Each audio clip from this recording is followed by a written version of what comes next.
तो एक तरफ एसआईआर के डर से घुसपैठिए बंगाल छोड़ करके बांग्लादेश भाग रहे हैं, तो वहीं दूसरी ओर बांग्लादेश में ही हालात खराब हो चुके हैं। बांग्लादेश में ठीक वैसे ही हालात इस वक्त हो चुके हैं जो 1972 से पहले थे, जब बांग्लादेश पाकिस्तान का हिस्सा था और पूर्वी पाकिस्तान के नाम से जाना जाता था। क्या बांग्लादेश में लागू होगा शरिया कानून?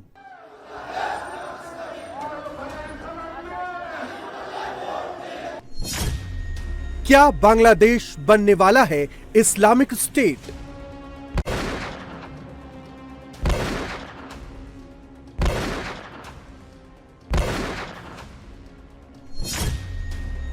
बांग्लादेश में कब तक अनसेफ रहेंगे हिंदू?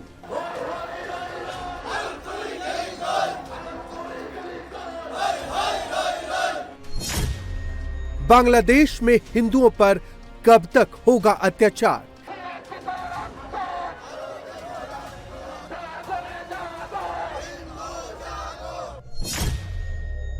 क्या बांग्लादेश बनने वाला है पूर्वी पाकिस्तान?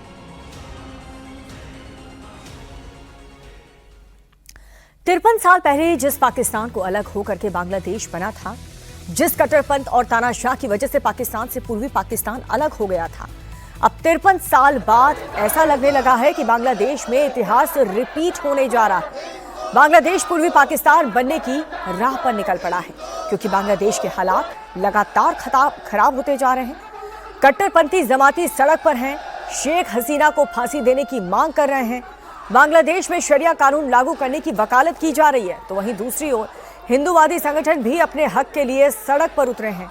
हिंदुओं पर हो रहे अत्याचार के खिलाफ आवाज अब उठाई जा रही है। ढाका में बड़ी तादाद में जो हिंदू हैं वो सड़क पर उतरे, हिंदुओं पर हो रहे अत्याचार के खिलाफ वहां पर आवाज उठाई जा रही है। चुनाव आयोग से कट्टरपंथी नेताओं पर कार्रवाई करने की मांग, क्योंकि जब से बांग्लादेश में तख्ता पलट हुआ है और यूनूस सरकार का गठन हुआ है, तभी से हिंदुओं पर अत्याचार भी बढ़ते जा रहे हैं। अब जब 2 महीने बाद फरवरी में बांग्लादेश में आम चुनाव होने वाले हैं, ऐसे में हिंदुओं के सामने अब राजनीतिक संकट खड़ा हो गया है, क्योंकि शेख हसीना की पार्टी अवामी लीग जब सत्ता में थी, तब तक बांग्लादेश में हिंदू सेफ थे, हिंदुओं पर अटैक नहीं होते थे, मंदिर नहीं तोड़े जाते थे, जमात जैसे कट्टरपंथियों पर एक्शन होता था। लेकिन अब आप देखिए, हालात बहुत बदल चुके हैं। शेख हसीना बांग्लादेश छोड़ करके भारत जा चुकी हैं।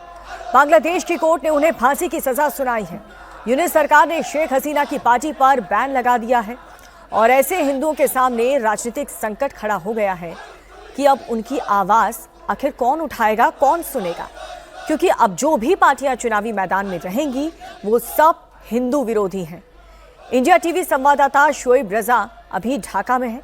उन्होंने जब हिंदुओं से बात की तो उनका दर्द सामने आया।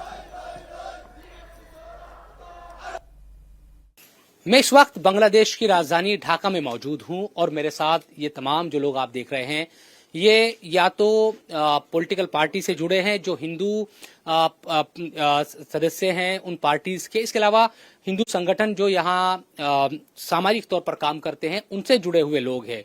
और हम इस रूम में इसलिए बैठे हैं क्योंकि बाहर अगर हम बात करें तो थोड़ा परेशानी हो सकती है। हम ये चाहते हैं कि दरअसल इन लोगों के सामने अब राजनीतिक तौर पर, क्योंकि चुनाव भी है अब, और इसके अलावा सामाजिक तौर पर तो चुनौती हम लगातार दिखाई रहे हैं, तो इनसे बात करें कि विकल्प क्या रह गया है राजनीतिक तौर पर, क्योंकि शेख हसीना अब यहाँ नहीं है, उनकी पार्टी पर भी बैन है, अवामी लीग पर। अब बीएनपी और एक तरीके से जमात या एनसीपी, इन पार्टीज का जो किरदार हम देखते हैं पिछले कुछ सालों में, उन पर भी आरोप लगते रहे हैं कि माइनॉरिटीज के विरोध में या उनके खिलाफ भी कई बार जाकर काम करती है। तो इन तमाम चीजों को लेकर बात करते हैं। सर, अपना नाम बता दीजिए। अनुप कुमार दत्ता, मैं बांग्लादेश सनातन पार्टी का एक्टिंग प्रेसिडेंट हूँ। बांग्लादेश सनातन पार्टी का एक्टिंग प्रेसिडेंट हूँ। सर, ये बताएं कि ये तो हम देखते रहे हैं कि कल भी प्रोटेस्ट किया था आप लोगों ने, तमाम चीजें, कि कई सारे चैलेंज आप लोगों के सामने हैं। मैं सामाजिक तौर पर भी समझना चाहूंगा और फिर उसके बाद राजनीतिक तौर पर, क्योंकि आप लोगों के सामने अब विकल्प क्या है, बांग्लादेश के हिंदुओं के सामने विकल्प क्या बचा है, कौन पार्टी ऐसी है जो आपकी हमदर्द है? मेरे हिसाब से अभी बांग्लादेश से हिंदू लोग को कोई विकल्प कुछ नहीं है। अच्छा। कुछ नहीं है विकल्प, बचने वाला कुछ नहीं है। अभी अपना दम पर ये लोग को आगे बढ़ाना पड़ेगा। क्यों ऐसा क्यों है, क्यों पॉलिटिकल कोई विकल्प आपके पास नहीं बचा है? क्यों अभी जो लोग पॉलिटिकल पार्टी है ये लोग सब कुछ भी हमारे हिंदुज्म के अगेंस्ट में ये लोग बात कर रहा था। ये लोग का एटीट्यूड, ये लोग का जो संस्कृति है, ये लोग का जो कल्चर है, ये सब कल्चर सब हमारे हिंदुज्म के अगेंस्ट में जाता है। तो ये बताएं कि अब फरवरी में तो इलेक्शन ही है, यहाँ किसको वोट डालने के आप लोगों के जहन में है, या क्या आप लोगों का रहेगा? हम लोग किसको वोट डालेगा अभी तक बात हिंदू लोग को समझ में नहीं आता है। तो फिर हम लोग सोचता है जो कभी भी एक हिंदू पार्टी है तो हिंदू का कोई पॉलिटिकल पार्टी है, हम लोग एकजुट होके हिंदू पार्टी को जो वोट डालेगा तो दूसरा आदमी को मालूम पड़ जाएगा कि हमारा कितना यूनिटी है, अच्छा, कितना हमारा का पावर है, हम लोग वोट बैंक कितना है।